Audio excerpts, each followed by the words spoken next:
Gold, trusted gold buyers. మీరు తాకట్టు పెట్టిన బంగారాన్ని విడిపించి ఈ రోజు ఉన్న మార్కెట్ ధరకు కొనబడను. అంటే వ్యూహాత్మకంగా వ్యవహరించాడు తను. తిరిగింది తక్కువే, తిరిగినది తక్కువే, కానీ ప్రభావం చాలా ఉంది. ఆ ప్రభావం వేయగలిగాడు. అలాగే మాట్లాడే ప్రతి మాటని ఆచితూచి మాట్లాడాడు. చాలా పద్ధతిగా మాట్లాడాడు. ఎక్కడ ఓవర్ స్టేట్మెంట్లు లేవు అతను పొలిటికల్ కెరియర్ మొత్తం మీద. అతను స్కూళ్ళు కాలేజీల్లో మాట్లాడినప్పుడు కూడా విద్యా వ్యవస్థ ఎలా ఉండాలనుకుంటున్నారు, ఇప్పుడున్న వ్యవస్థ మీద మీకున్న అభ్యంతరాలు ఏమిటో నాకు చెప్పండి అన్నాడు. నేను స్టూడెంట్గా వచ్చాను మీ దగ్గరికి వినించి నేర్చుకోవటానికి అన్నాడు. ఈ హంబుల్ అప్రోచ్ అనేది జనాలకి కనెక్ట్ అయింది. ఇలాంటి అప్రోచ్తో వెళ్ళిన ఏ నాయకుడు ఫెయిల్ అవ్వాల. ఎన్టీ రామారావు కూడా ఇదే పద్ధతిలో వెళ్ళాడు. ఆయన ఏమన్నాడు, నేను బలానా వాడు శత్రువు అని నేను డిక్లేర్ చేస్తున్నాను, వాడు మిమ్మల్ని ఇబ్బంది పెడుతున్నాడు ఢిల్లీ నుంచి, తెలుగువాడి ఆత్మగౌరవాన్ని ఢిల్లీ నడివీధుల్లో తెగనమ్ముతున్న వాళ్ళే ఇక్కడ మన నాయకులు, వీళ్ళందరినీ టార్గెట్ చేస్తున్నాను నేను. సో మీరు నాకు మద్దతుగా నిలబడితే మీ కష్టాలను తీరుస్తా, అది మీ చేతుల్లో ఉంది, నన్ను ఎన్నుకుంటారా లేదా అనేది మీ భవిష్యత్తును మీరు ఎలా నిర్ణయించుకుంటారన్న దాని మీద ఆధారపడి ఉంది అని ఇలా మాట్లాడటం మొదలుపెట్టాడు ఆయన. ఆటోమేటిక్గా అతను ఆల్టర్నేటివ్గా కనిపించాడు జనాలకి.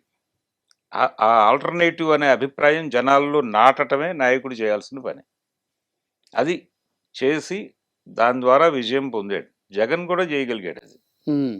జగన్ ఎలా లీడర్గా ఎమర్జ్ అయ్యాడు, నేను ఆల్టర్నేటివ్ అనేది బలంగా రూటెడ్గా జనంలోకి తీసుకువెళ్ళగలిగాడు. అయితే ఇప్పుడు విజయ్ గెలుపు సాధించేసిన తర్వాత తెలుగు రాజకీయాల్లో రకరకాల చర్చలు జరుగుతున్నాయి. అంటే పర్టికులర్గా చిరంజీవి, పవన్ కళ్యాణ్ మళ్ళీ ఒకసారి చర్చలోకి వచ్చారు. వీళ్ళిద్దరూ కూడా ఆల్టర్నేటివ్ మేమే, మమ్మల్ని నమ్ముకోండి, మేము అధికారంలోకి వస్తాం, మీ కష్టాలు తీరుస్తాం అని ఒక బలమైనటువంటి ప్రకటన చేయలేకపోయారు ఇద్దరు. వాళ్ళ ఫెయిల్యూర్ కారణం అది. అంటే వాళ్ళని వాళ్ళు ఎమర్జీ చేసుకోవాలా. ఆ ఎమర్జీ చేసుకోవటంలో ఇప్పటికీ కన్ఫ్యూజన్ ఉంది పవన్ కళ్యాణ్కి. ఆయన మొదటి ఎన్నికలోనే యుద్ధం ప్రకటించి ఉండాల్సింది అందరి మీద. ఆ టైంలో ఉన్న కాంటెంపరీ పొలిటీషియన్స్ అందరి మీద యుద్ధం ప్రకటించి ఉండాల్సింది, అది చేయలే. జగన్ టార్గెట్ చేశాడు, అంతకు మించి వేరే ప్రోగ్రామ్ ఏం పెట్టుకోలేదు ఆయన. చిరంజీవి గారి దగ్గరికి వస్తే ఆయన అందరూ మంచివాళ్లే అన్నాడు. అందరూ మంచివాళ్లే, మీరు నాకు చాలా చేశారు, నేను మీకు ఏదో చేయటానికి వచ్చాను, నాకు ఒక అవకాశం ఇవ్వండి. అది నడవదు. చేయటానికి చాలామంది ఉన్నారు అన్నారు జనాలు.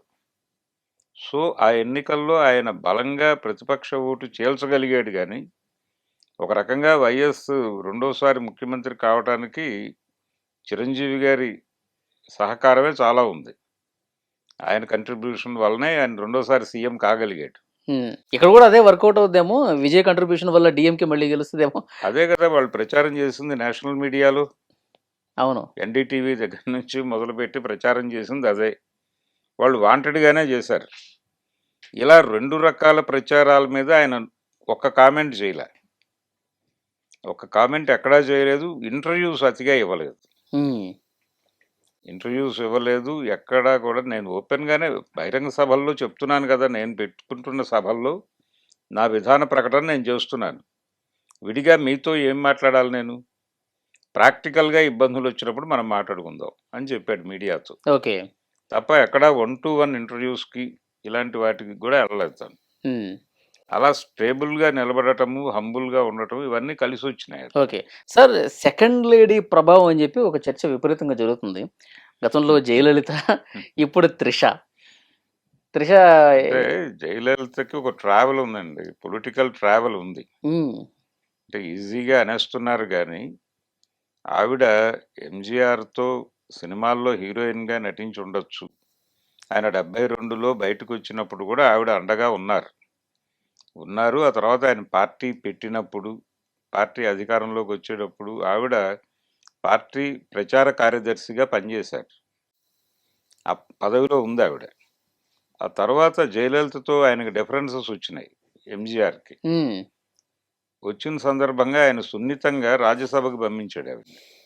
ఢిల్లీ పంపించేసి లత గారిని పట్టుకొచ్చి ఆ పదవి ఇచ్చాడు. పార్టీ ప్రచార కార్యదర్శి అనే పదవి లతకిచ్చి ఆవిడతో నడిపించాడు కొంతకాలం. ఆయన చనిపోయినప్పుడు కూడా జయలలిత చాలా సఫర్ అయింది. ఆవిడ ఆయన పార్థివ దేహాన్ని తీసుకెళ్తున్నటువంటి వ్యాన్ మీద నుంచి ఆవిడని కిందకి తోసేశారు. లిటరల్లీ కింద పడింది ఆవిడ. ఉమ్, కింద పడినప్పటికీ ఆవిడ బాధపడలేదు, యుద్ధం చేస్తూనే ఉంది. అలాగే జానకి రామచంద్రన్ని ఆల్టర్నేటివ్గా తీసుకొచ్చారు. తీసుకొచ్చి ఆవిడ్ని సీఎం చేశారు. సీఎం చేసిన తర్వాత ఆవిడంతటా ఆవిడే స్వయంగా నేను ఈ పాలిటిక్స్ నా వల్ల కాదు కాబట్టి నేను జయలలితకు అప్పచెప్పేస్తున్నాను అని ఆవిడ వెళ్ళిపోయింది. వెళ్ళిపోయిన తర్వాత ఈవిడ అనివార్యంగా ఎమర్జ్ అయింది. అయిన తర్వాత కూడా డిఎంకే గెలిచినప్పుడు కరుణానిధి గారి నాయకత్వంలో సభలో జరిగిన అన్ని అవమానాలు భరించింది ఆవిడ, చీరలాగటంతో సహా. ఆవిడ యుద్ధం ఆవిడ చేసి ఆ పొజిషన్లోకి వచ్చింది. ఎంజీఆర్తో ట్రావెల్ అవటం వలన మాత్రమే ఆవిడ పదవిలోకి రాలేదు. ఉమ్, ఆవిడ సమర్థత ఆవిడ ప్రూవ్ చేసుకుంది. అవును. కాబట్టి త్రిషకి ఇంకా ఆ టైం రావాలి. రెండోది, ఈవిడ రీసెంట్ టైమ్స్లో అమిత్ షా గారిని కలిసి వచ్చారు. ఉమ్, ఆవిడ మీద బీజేపీ ఆరోపణలు చేసిన ఈ నేపథ్యం ఉన్న టైంలోనే ఆవిడ వెళ్ళి అమిత్ షాతో మాట్లాడి వచ్చారు. ఎందుకు కలిశారు ఏమిటి అనే దాని మీద బహిరంగ ప్రకటనలు ఇరువైపుల నుంచి లేవు, కానీ ఉమ్, ఆవిడ వెళ్ళి రావటం మీద బయట అయితే రకరకాల చర్చలు జరిగినాయి. ఉమ్. అంటే విజయ్ని భారతీయ జనతా పార్టీకి దగ్గరగా కలపటంలో ఒక వారధిలా పనికొస్తుందని పిలిచారంటారా? ఇలాంటి అభిప్రాయాలు కూడా బయట దొరికినాయి, కానీ వాళ్ళ వైపు నుంచి ఏ మాట బయటకు రాలేదు. వాళ్ళు అలా ఉన్నారు నిలకడగా.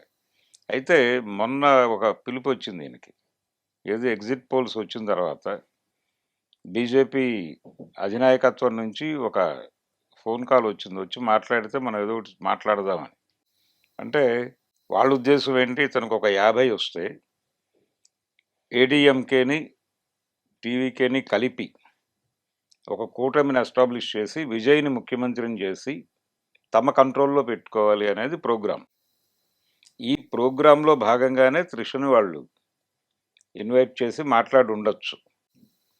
ఈ అభిప్రాయంతోనే విజయ్ని కలవమని కూడా సందేశం పంపించారు. కానీ ఈయన ఎన్నికల ఫలితాలు వచ్చిన తర్వాత మాట్లాడుకోవడం బెటర్ అవుతుందేమో అని సున్నితంగా తిరస్కరించాడు. ఈ తిరస్కరించటంలో కూడా విజయ్ వ్యూహం వర్కౌట్ అయింది. అవును, ఇప్పుడు సింగిల్ లార్జెస్ట్ పార్టీగా ఎమర్జ్ అయ్యాడు తను. అంతే. ఇప్పుడు ఒక 10 మందిని కూపప్ చేయడం అనేది పెద్ద కష్టమైన వ్యవహారం ఏమీ కాదు. కాదు.